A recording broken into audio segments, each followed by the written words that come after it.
नमस्कार, मैं हूं देवेंद्र। आप देख रहे हैं पंजाब केसरी टीवी चंडीगढ़। आज है 26 जुलाई। 26 जुलाई यानी कारगिल विजय दिवस।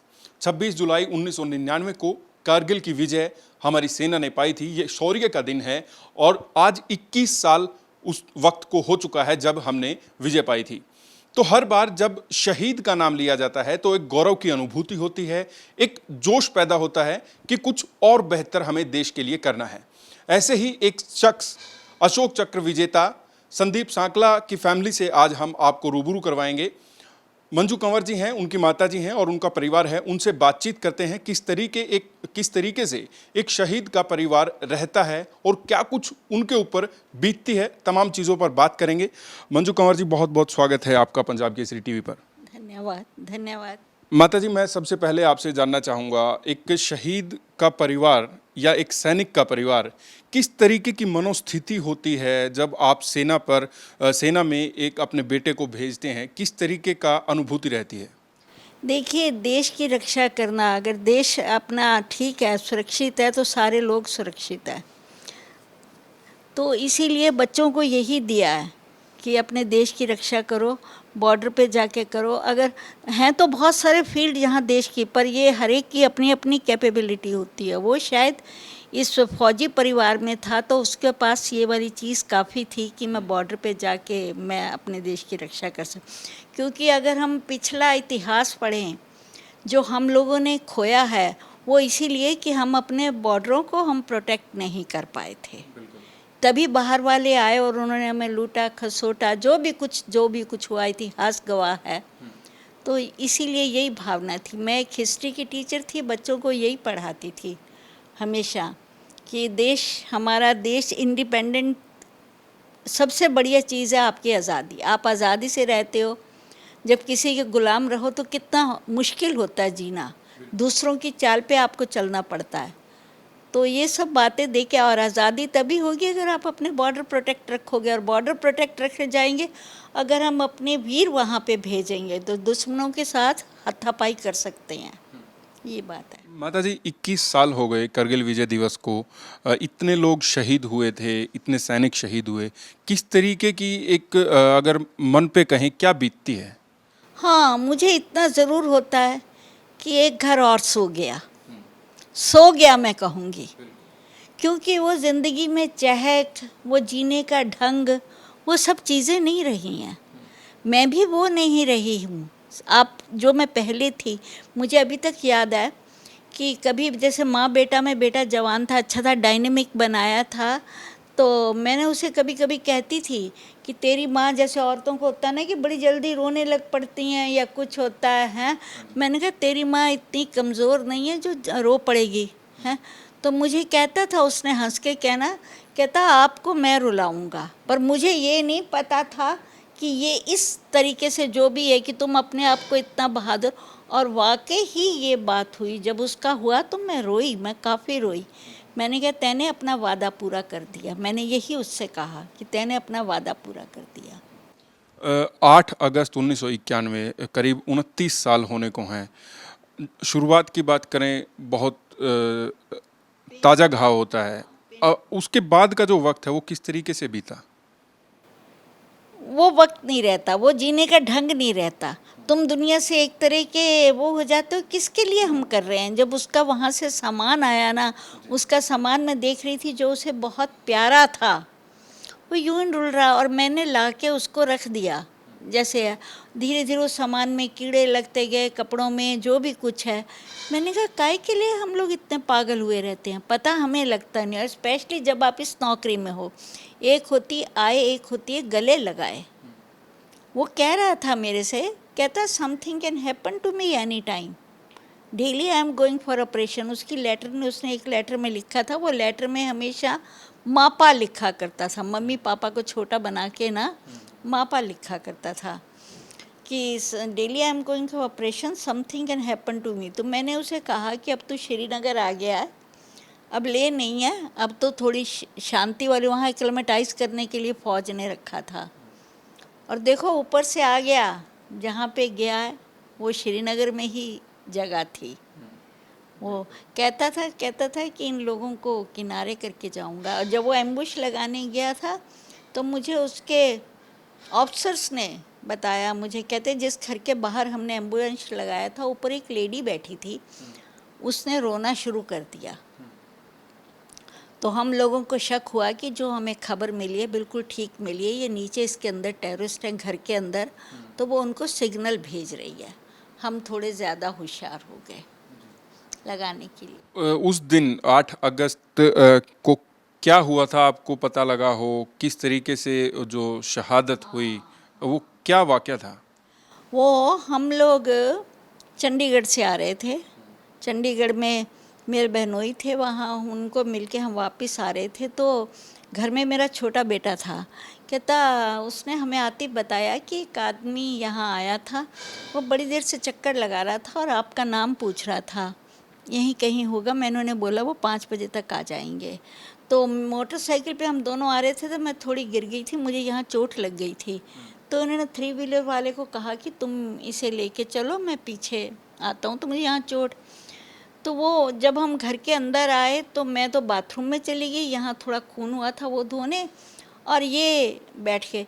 तो मैंने कहा मेरा यहाँ खून है, ये निकले नहीं। तो वो आदमी फिर आया इनके पास, मैंने इन्हें देखा ये बैठे हैं, दोनों ज़मीन पे बैठे हैं, वो आदमी भी और यहाँ भी। तो इन्होंने मुझे आके कहा कि हम लुट गए। मैंने कहा क्या हुआ? कहते हमारा बेटा। मैंने कहा क्या कह रहे हो? हैं कि वो कहते सुबह से सेक्टर 2 में घूम रहा था कि मैं एग्जैक्ट घर में जाऊं। तो बेटे ने बताया ये आदमी 2-3 बार हमारे घर में होके गया है।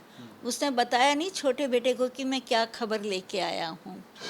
बस फिर इन्होंने, मेरा भाई डॉक्टर है, उसे बुलाया कि तेरी बहन गिर गई, उसको चोट आ रही है। जब हमें पता नहीं था, ये आके देखता। वो मनी माजरा से उसका क्लिनिक है, वो मनी माजरा से आया मुझे देखने। तो हम तीनों रो रहे हैं, तो क्या हुआ कि ये हुआ, तो मेरी चोट नहीं। बस देन सबको बताना जैसे भी है कि ये हुआ, अपनी वाइफ को भागे, फिर ये सारी बात हुई। 11 आतंकवादियों को उनकी टीम ने मार गिराया था, वहाँ पर क्या हुआ था वो थोड़ा मैं जानना चाहूँगा।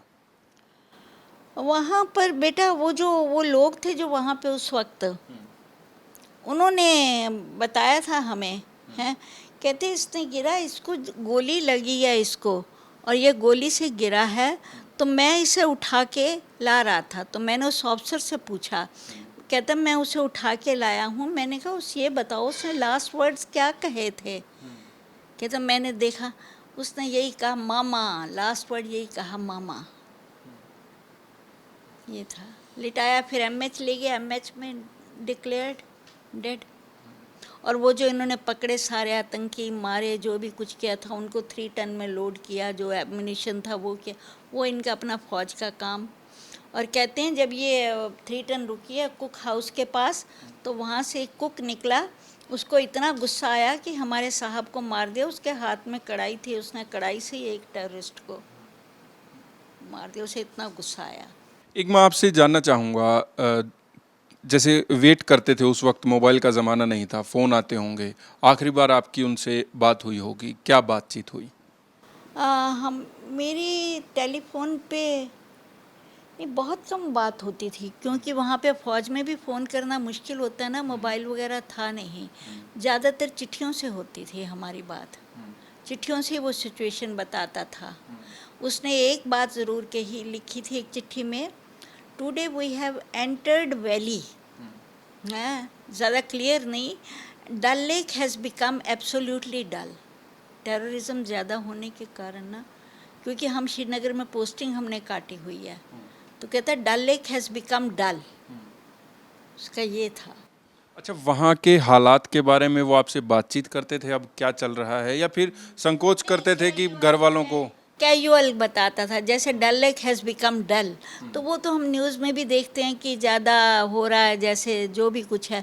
मुझे इतना नहीं था कि श्रीनगर में इतना ज़्यादा हो गया, ये तो अब सुनती हूँ, अब पता लगता है कि इन्होंने इनको ब्राह्मणों को भी, जैसे नहीं तो कभी भी इतनी कोई खबर होती ही नहीं थी, बल्कि कोई बताता नहीं था। मुझे तो लगा था अब ये सेफ जगह आ गया है।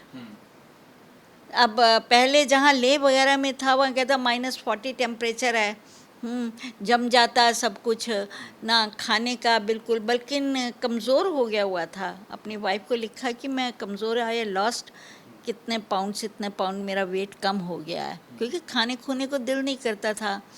तो एक्चुअली उनकी पलटन जा रही थी हैदराबाद।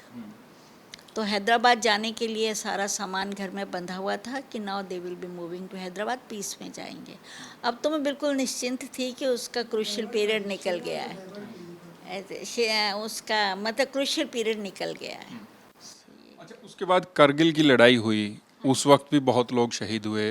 अब तक भी पाकिस्तान सीज फायर करता है और बहुत सैनिक जो हैं शहीद होते हैं। कैसा क्या बीतता है आपके मन पे? मुझे यही लगता है एक घर और सो गया, सारे सो गए हैं, सांस आ रही है पर गहरी नींद, सो गए हैं। मुझे यूं लगता है, क्योंकि मुझे ज़िंदगी के रंग जो है वो खाना पीना, आपसे पूछा जाए आपकी चॉइस का, आप कहीं जाना चाहते हो, आपका वो सब ख़त्म हो जाता है, आपको किसी चीज़ की तमन्ना ही नहीं रहती है। ये होता है, ज़िंदगी चलती रहती है पर अंदर से ज़िंदगी रुक जाती है। बचपन की अगर हम बात करें संदीप की, तो बचपन में किस तरीके से थे? वीरों जैसी बातें करना या हंसमुख? कमांडोज बहुत पढ़ता था, वेरी ओबीडियंट था, कमांडो पढ़ता था, ज़्यादा बोलता नहीं था।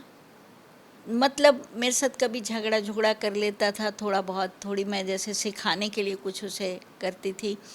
एक बार उसने, मुझे अभी तक याद है, बहुत तंग कर रहा था, डोसे बन रहे थे, तो वो डोसे खाने से हटे ना, उसने बहुत डोसे कर लिए। तो मैंने अपनी आया से कहा, मैंने कहा तुम कोई और भी बैठेगा कि?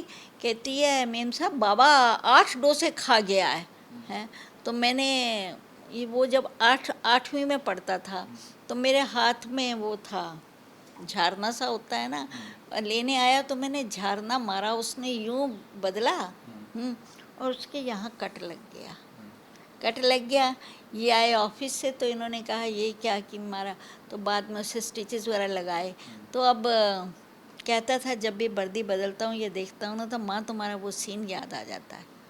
He was very fond of eating, और खाता था बेतहाशा, और मैं चीज़ छुपा के रखती थी, मैं छुपा के भी रखती थी, बिना ढूंढे उसको मिल जाता था। एक बार मुझे अभी तक याद है, मैंने खूब सारे बिस्किट बनवाए, तो वहाँ फॉल्स सीलिंग होती है, मैंने उसके ऊपर रख दिए।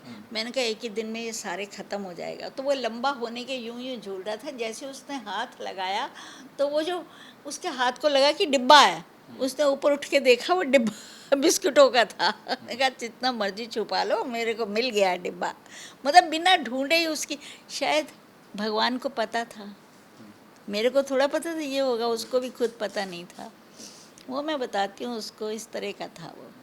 अच्छा, जब फौज में फौजी होता है, परिवार पर क्या बीत रही होती है उन दिनों में? किस तरीके से, जैसे लड़ाई होती है तब तो बुरा होता ही है, लड़ाई नहीं भी होती है तो कैसी मनोस्थिति रहती है?